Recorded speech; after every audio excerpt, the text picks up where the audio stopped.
Hi, నా పేరు doctor Kondapalli Swamy, consultant neurologist in Ashwini hospital, Yellareddypet.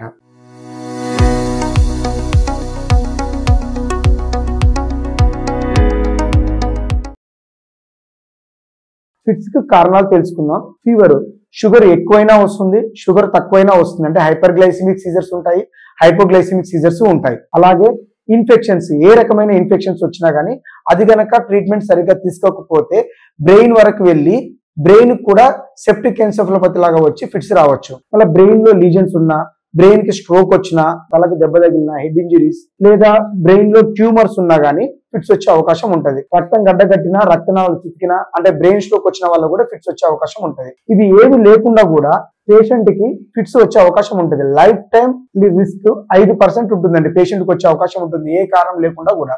కొందరికి వాంతులు, విరేచనాల వల్ల ఎలక్ట్రోలైట్ డిస్టర్బెన్సెస్ వచ్చి కూడా పేషెంట్ కి ఫిట్స్ రావచ్చు. అలాగే కొందరు మితిమీరిన మందు, ఆల్కహాల్ తీసుకోవడం వల్ల కూడా ఫిట్స్ వచ్చే అవకాశం ఉంటుంది. ఈ కారణాలే కాకుండా జన్యుపరంగా కూడా పేషెంట్స్ కి ఫిట్స్ వచ్చే అవకాశం ఉంటుంది. అలాగే వారసత్వంగా కూడా ఫిట్స్ వచ్చే అవకాశం ఉంటుంది. ఇలా ఫిట్స్ వచ్చిన వాళ్ళకి ఎలాంటి టెస్టులు చేయించుకోవాలి?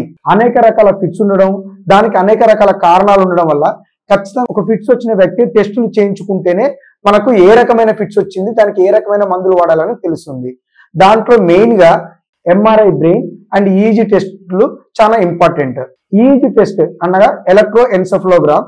దీంట్లో మెదడులోని తరంగాలు లేదా వేవ్స్, ఎలక్ట్రికల్ యాక్టివిటీ ఎలా ఉందని తెలుసుకుని దాని నుంచి ఫిట్స్ వస్తాయా రావా అనేది గుర్తించి దానికి తగిన వైద్యం చేయవచ్చు.